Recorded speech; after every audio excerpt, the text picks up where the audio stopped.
Welcome back to the Deep Dive, your shortcut to essential synthesized knowledge.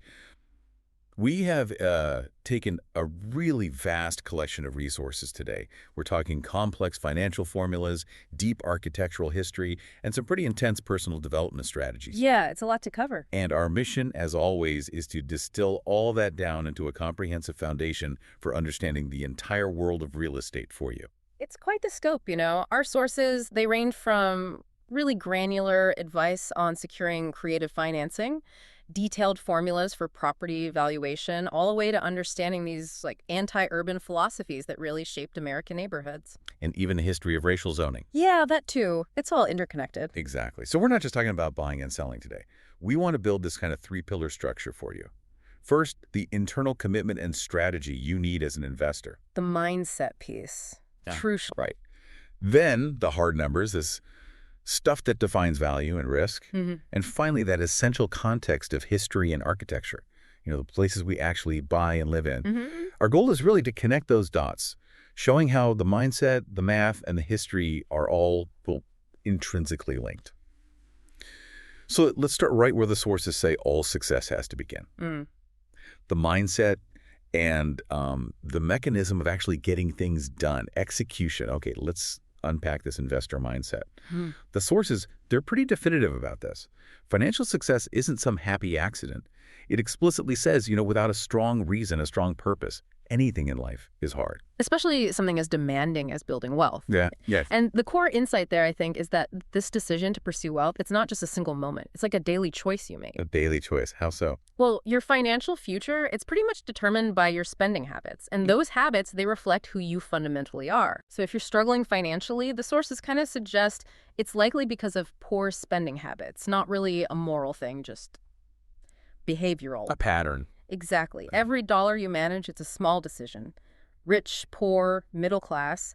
And if you don't get a handle on the emotions driving those decisions, fear, desire, then even getting wealth just turns you into, well, a highly paid slave to a bigger budget. That makes sense. Yeah. And it leads right into that core challenge of actually doing something about it. Yeah. Execution. It's just uncomfortable, isn't it? Taking new actions means stepping outside your comfort zone. And then that discomfort, that's where most attempts at change, financial or otherwise, they just fail. Right. We try to use willpower. Yeah, and we rely on willpower to bridge that gap, between wanting to do something and actually doing it. But willpower, it's like a muscle. It gets tired. It's finite. It's finite. It has a fatigue factor. Yeah.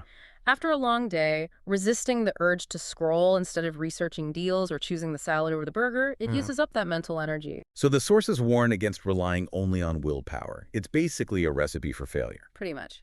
Which brings us to the antidote structure.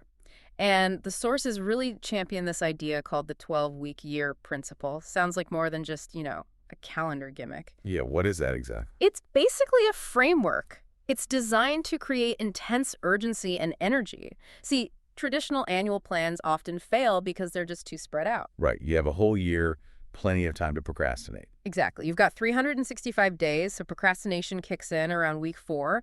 And by week 6, that sense of urgency, totally gone. The 12-week year forces you to focus intensely, just 1 to 3 really high-impact goals, but over a 90-day period. Think of it less like a year split into quarters and more like 4 intense sprints. Okay, that makes sense. Yeah. That urgency creates the kind of psychological energy you need to push through the discomfort we were talking about.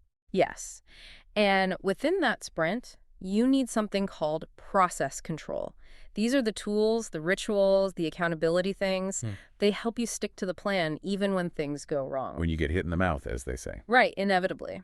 So this includes things like non-negotiable weekly reflection, planning sessions. It's about building a system that's strong enough that you don't have to rely so much on your daily willpower, which, gets tired. And accountability needs to be positive, Yeah. not about blame. Yeah, absolutely. It's about owning your actions, focusing forward, and realizing that your results, they flow directly from how you're thinking and the processes you set up. Okay, so moving from that internal strategy to the external tactics. Let's talk about getting the money. Acquisition. For the savvy investor, especially maybe someone who's maxed out their conventional loans, creative financing is key. Essential, yeah. The sources highlight a few powerful options. Let's start with the HELOC. Right, the home equity line of credit.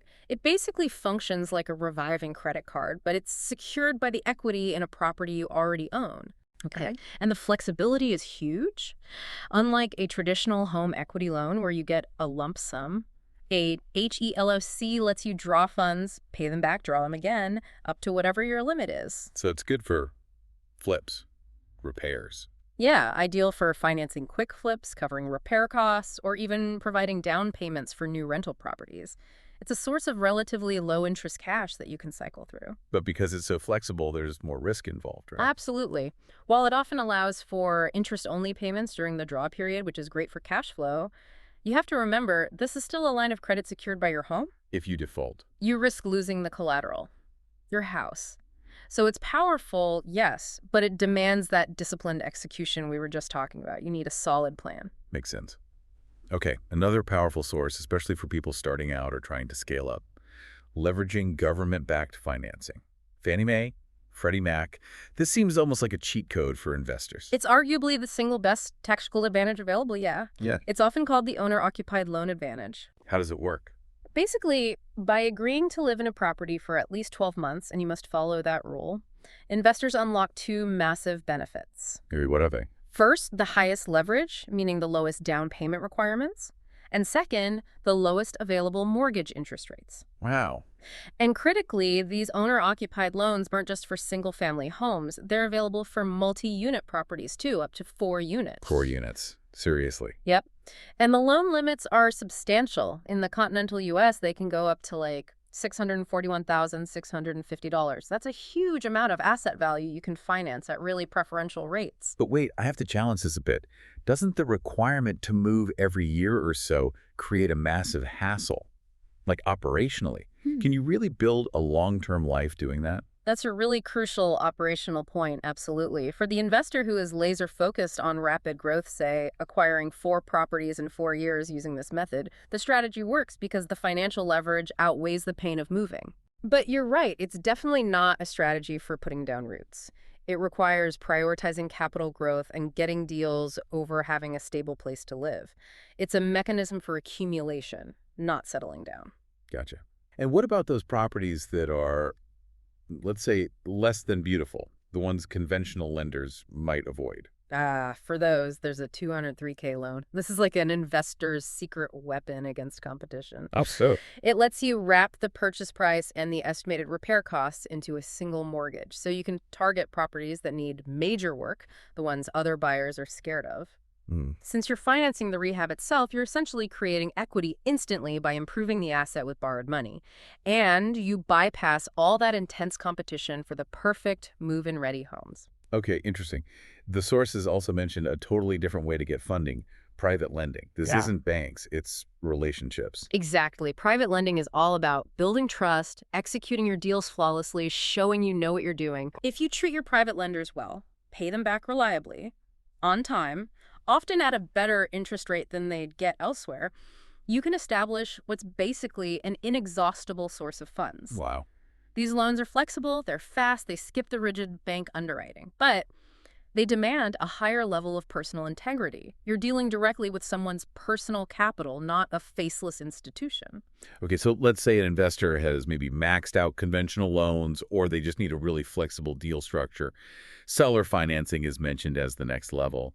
The big benefit seems to be just bypassing the bank entirely. It's a huge shift in leverage, yeah. Traditional banks, following Fannie Mae and Freddie Mac rules, they often demand 20%, sometimes even 30% down for investment property. Which is a lot of cash. A lot, but if you negotiate directly with the homeowner, the down payment, or even if there is a down payment, it's totally flexible, whatever you agree on. This opens doors for investors who are skilled, but maybe, cash poor at the moment. But the sources really stress this critical risk, the due on sale clause. Can you explain that and why finding the right seller is so vital? Right. The due on sale clause, it's standard in almost every mortgage. It basically says if the property is sold or transferred, the entire remaining loan balance becomes immediately due. Okay. So if a seller still has a mortgage on the property and tries to offer seller financing, they're violating that clause. The bank could find out and potentially trigger foreclosure. Ouch. So how do you avoid that? You absolutely must ensure the seller owns the home free and clear, no existing loans, period.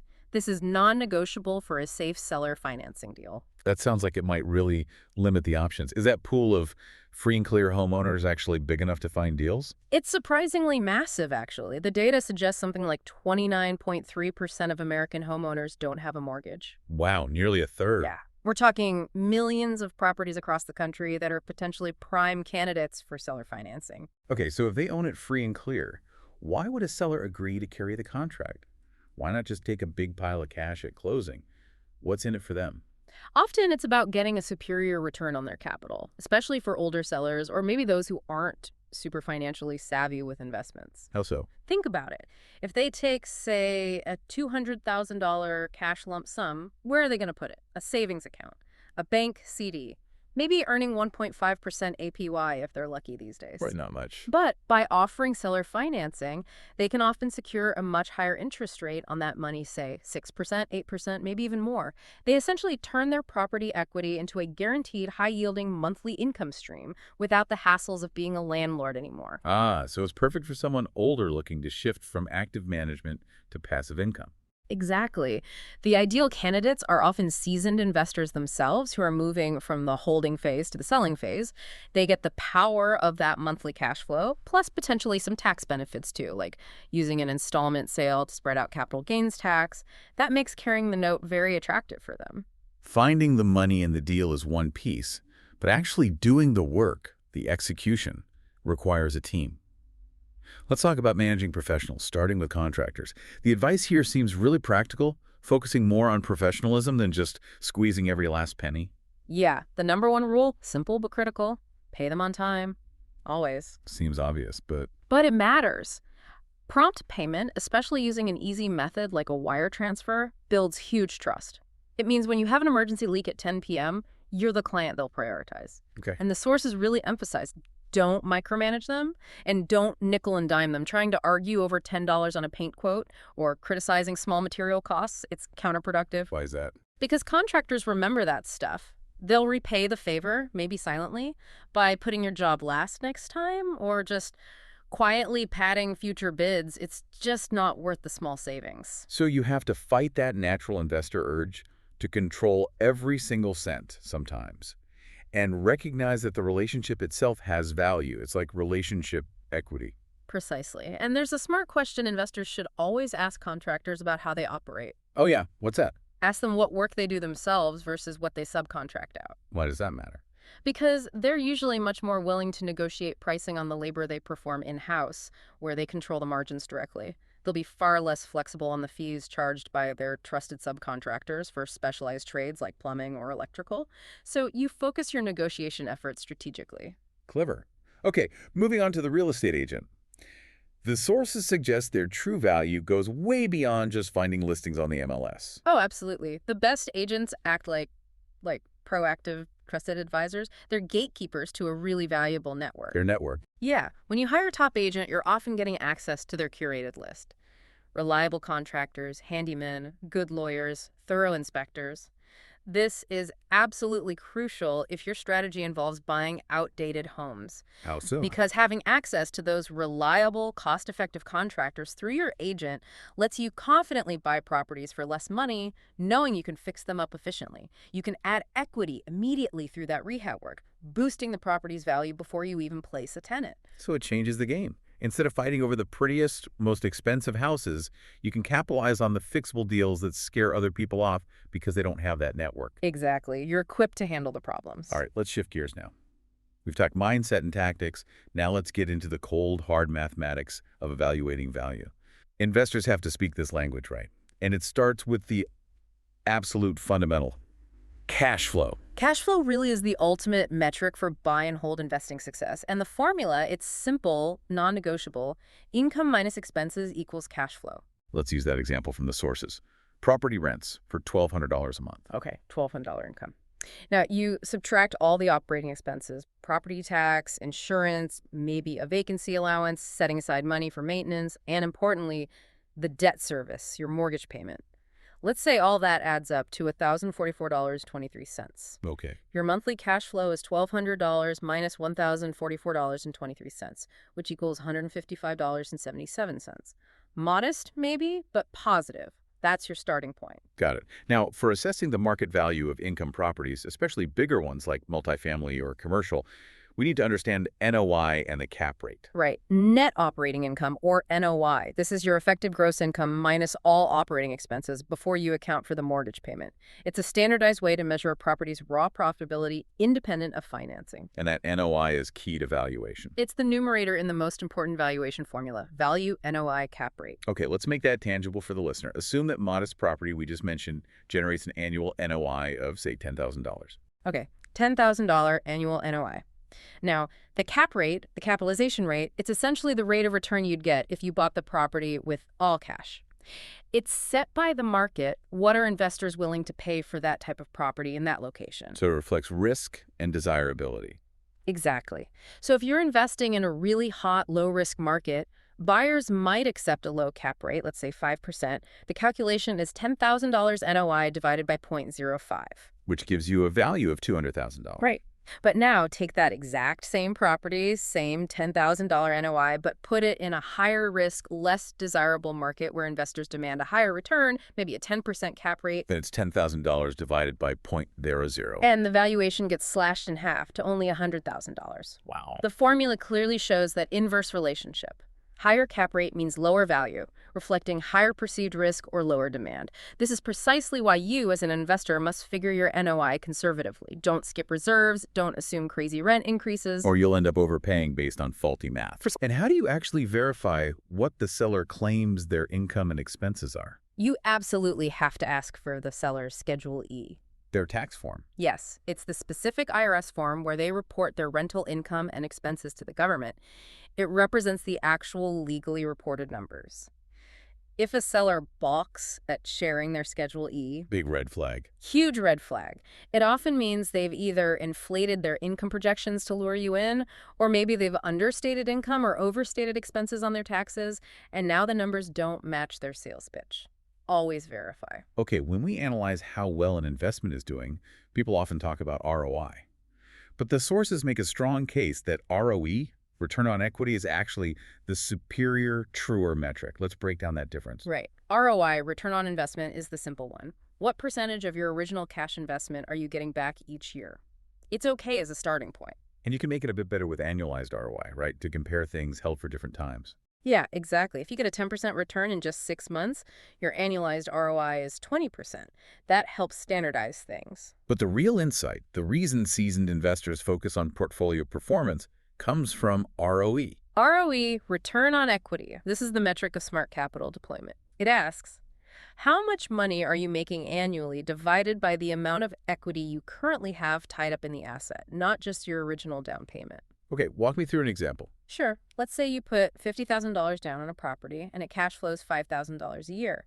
Your ROI is $5,000 divided by $50,000, which is 10%. Great. Sounds good. But fast forward 5 years. Maybe the property value went up. Maybe you paid down some principal. Your total equity in the property is now $100,000, but it's still cash flowing that same $5,000 a year. Oh, Now, your return on equity is $5,000 divided by your current $100,000 equity. That's only 5%. So that extra $50,000 of equity isn't working very hard. Exactly. It's sitting there kind of dormant, earning only 5%. ROE tells you if your capital is still deployed efficiently. When that ROE drops below your target, maybe you want at least 8% or 10% on your equity, it signals that capital is being inefficient. And this realization is what drives strategies like BRRRRR. Precisely. Buy, rehab, rent, refinance, repeat. A low ROE is the trigger. It tells you it's time to pull that lazy equity out. Through a refinance. Right. You do a cash out refinance, pull that $50,000 of equity out tax-free, and immediately redeploy it as the down payment on a new property. That lets you generate fresh cash flow and restart the cycle of leveraging your capital effectively. ROE is the internal dashboard telling you when it's time to scale. Underlying all these calculations, whether it's cap rates or ROE, is this fundamental concept, the time value of money, or TVM. Why is a dollar received next year worth less than a dollar today? It boils down to two main things. Inflation and opportunity cost. First, inflation is simple enough. The dollar just loses buying power over time. What costs $1 today might cost $1.03 here. So that future dollar buys less stuff. Right. And opportunity cost. That's about what you could be doing with the money if you had it now. If you don't have the cash in hand today, you lose the opportunity to invest it, maybe earn interest, or pay down some high-interest debt immediately.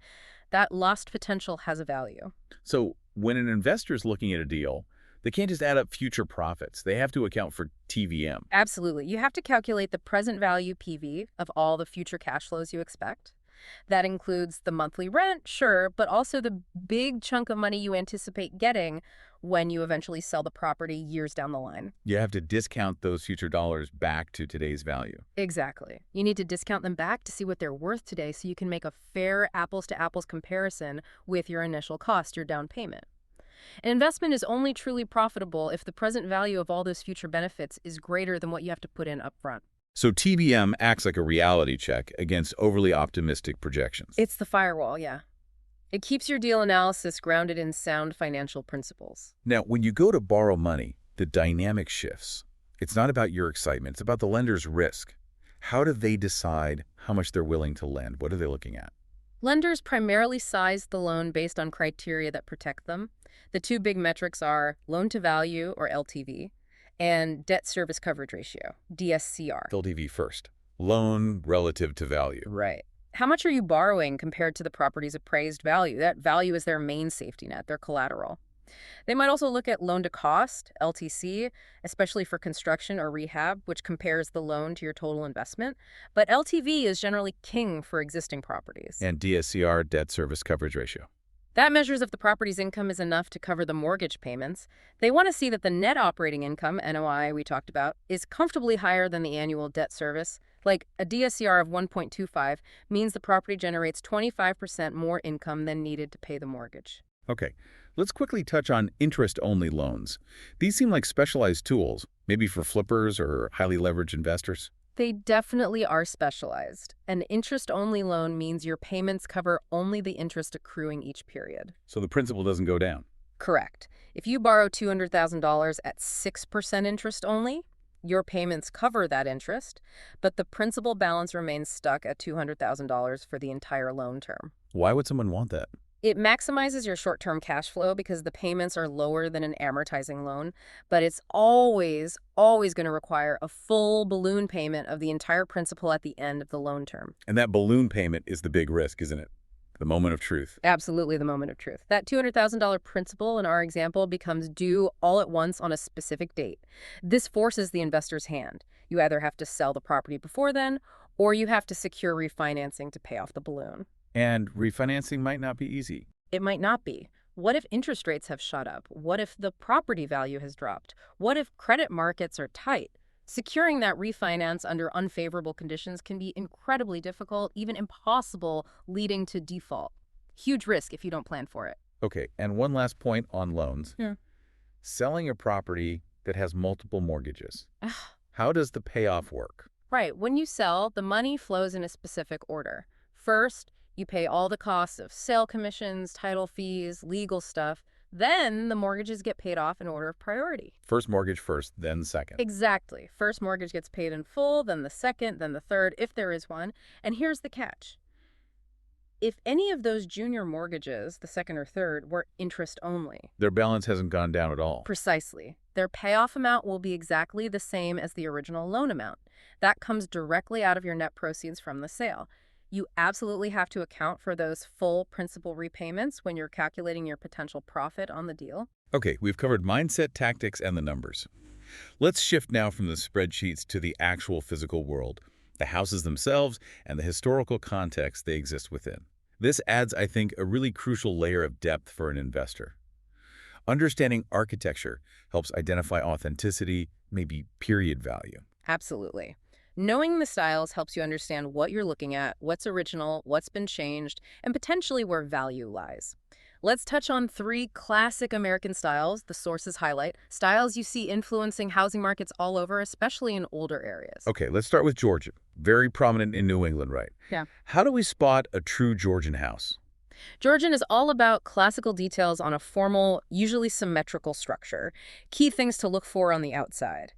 These molded architraves, those are the decorative frames around the windows and classical crown moldings and cornices along the roofline. Any specific telltale signs? Yeah, look for modillions. Those are the small, evenly spaced decorative blocks that look kind of like teeth running under the roof eaves. That's a strong Georgian marker. And the windows themselves tell a story about cost and technology back then. Oh, definitely. Glass was imported, incredibly expensive. Yeah. That dictated the small size of the window panes, often just 6 by 8 or 8 by 10 inches. Seeing those small, multi-pane windows is a good sign of authenticity. And interestingly, the sources note that those louvered shutters you see everywhere today, typically not a feature of original New England Georgian homes. Huh. Interesting. Okay, moving forward a bit into the mid-19th century, we get the Italianate style. It apparently has a cool nickname. Yeah, it's often called the American bracketed style, and that name tells you exactly what to look for. Brackets. Decorative brackets under the eaves. Yeah. That's the dead giveaway for Italianate, which was popular roughly 1845 to 1875. They might be single brackets, evenly spaced, or sometimes paired decorative consoles. What about the overall shape? Often quite square in plan, high ceilings inside, typically a shallow pitched hip roof, and sometimes they're topped off with a cupola or a lantern, basically a small decorative tower on the roof. Very distinctive look. Okay. And finally, the colonial revival. This came later, sparked by a wave of historical interest. Right. The 1876 Centennial Exposition in Philadelphia really kicked off a surge of interest in America's colonial past. So architects started designing in the colonial revival style, borrowing heavily from late Georgian and federal designs. But they weren't exact copies. No, definitely not. Yeah. Revival buildings were generally much larger, much grander than the original 18th century houses they were imitating. And here's the easiest clue to tell a revival home from an actual colonial or federal one. Look for paired windows. Paired window. Yeah, 2 windows right next to each other as a single unit. Actual colonial or federal houses basically never used paired windows. Seeing them is an instant marker that you're looking at a late 19th or early 20th century revival building. Architects often took quite a few liberties with proportions in these revival designs too. So these architectural styles, they don't exist in a vacuum. They sit within this broader context of a long-standing, sometimes pretty conflicted, American view of cities versus suburbs. The sources trace this big move towards the suburbs back to a deep, kind of philosophical, anti-urban tradition. That tradition is really central to understanding American housing patterns. You had key figures like Catherine Beecher back in the 1860s and 70s, really popularizing this idea that the ideal place for family life or domestic virtue was the quiet, semi-rural setting of the suburbs. Creating a separation. The strong spatial separation, yeah. You had the female-dominated, morally pure home sphere out in the suburbs, and then the male-dominated, commercially focused, and often seen as morally suspect urban business world. And this sort of distrust of the big city goes way back, even to Thomas Jefferson. Oh, yeah, centuries back. Anglo-American culture, unlike maybe some European cultures, never placed a super high value on city life itself. Jefferson famously called large cities pestilential to the morals, the health, and the liberties of man. Wow, strong words. Very. So this ingrained preference for a more bucolic, private setting meant that as soon as technology made it possible to live farther out and still work in the city, people jumped at the chance. The population just exploded outwards into suburbs. What specific technology made that mass suburbanization possible? Primarily, it was the ability to commute efficiently. The development of the steam railway, then the electric streetcar, combined with large-scale municipal water systems, these made it feasible for huge numbers of people to live outside the dense urban core, but still access jobs there. But did that create equality? Or did class divisions just move to the suburbs too? They largely just got duplicated. Even in the very earliest railroad suburbs, you saw the class patterns of the city repeating themselves. The more affluent residents built large homes on spacious lots, often farther from the noisy station. Lower-paid workers, maybe service employees, tended to live in smaller houses closer to the station and the commercial strip. The spatial sorting started early. And this historical desire for separation, for controlling who lives where, eventually got formalized into law through zoning. The sources mention that zoning was initially pitched as a poor man's bill. What did they mean by that? Well, the public argument from proponents was that zoning was intended to protect the average American's huge investment in their home. It was framed as preventing economic waste, like stopping a noisy factory from being built right next to a quiet residential street, which would obviously tank property values. So the rationale was about protecting homeowners' investments and quality of life. That was the public rationale, yes. Securing the freedom and prosperity of the masses by bringing order to urban development. But the reality, as the sources point out, turned out to be, well, a lot more complex and often had the opposite effect for some groups. It absolutely did. While zoning was often framed in this inclusive language, in practice, it consistently ended up favoring certain groups, primarily established homeowners and business owners over others, particularly lower-income renters. Zoning quickly became, and still is, a powerful tool for excluding people from desirable areas. How does it do that? Through mechanisms like minimum lot size requirements, restrictions on building multifamily housing, banning certain types of businesses, these rules effectively make it impossible for less affluent people to live in certain neighborhoods. It became a long-standing institution for segregation, both economic and racial. And the history of exclusion wasn't just local zoning. It involved explicit federal policy promoting racial segregation, too. This is a really critical and often overlooked part of the history. The federal government itself, specifically through the Federal Housing Administration, the FHA, actively promoted the use of racial restrictive covenants. Covenants that banned non-white families. Explicitly.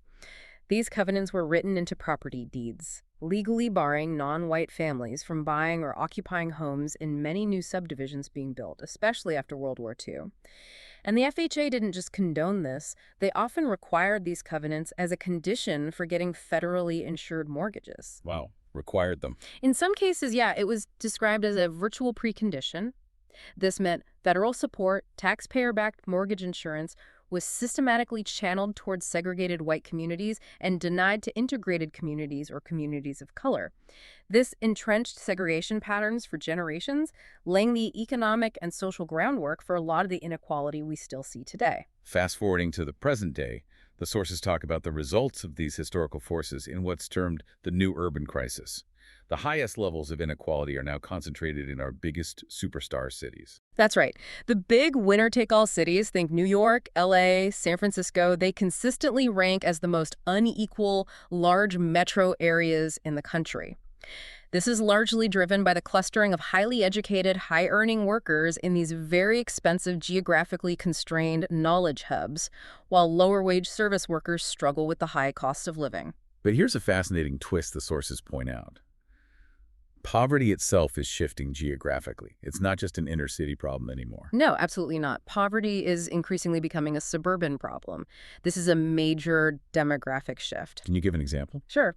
In the New York metro area, for instance, the share of the region's poor population living in the suburbs jumped significantly from about 29% in the year 2000 to 35% by 2013. Wow. And you see similar trends elsewhere. In the Dallas metro, it went from 41% of the poor living in suburbs to nearly 50% in that same time frame. So what does that mean for investors or homeowners? It means the old map of affluence and poverty is being redrawn. For investors, understanding this shift is crucial. The geography of class is actively changing, creating new challenges and potentially new opportunities in areas that were once considered solidly affluent or middle-class suburban rings. The dynamics are shifting under our feet.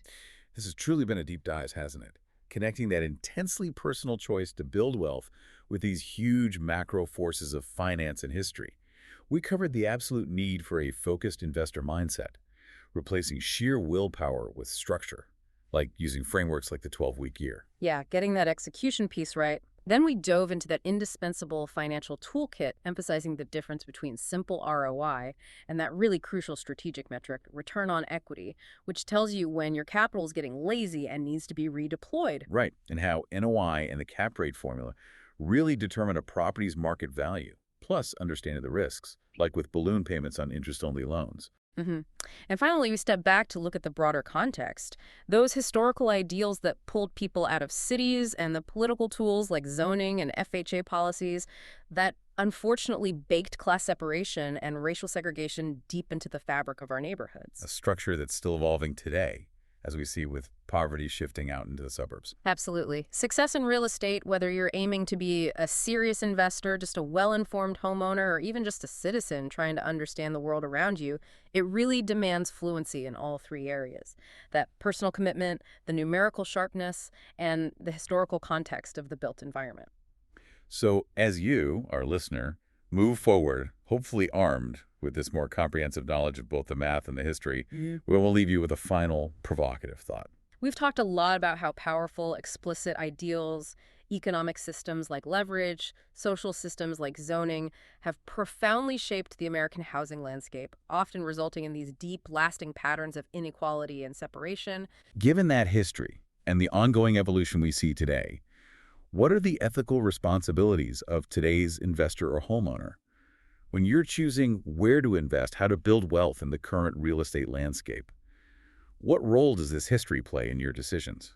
It's definitely something worth thinking about as you evaluate your own next steps in the world of real estate. Yeah.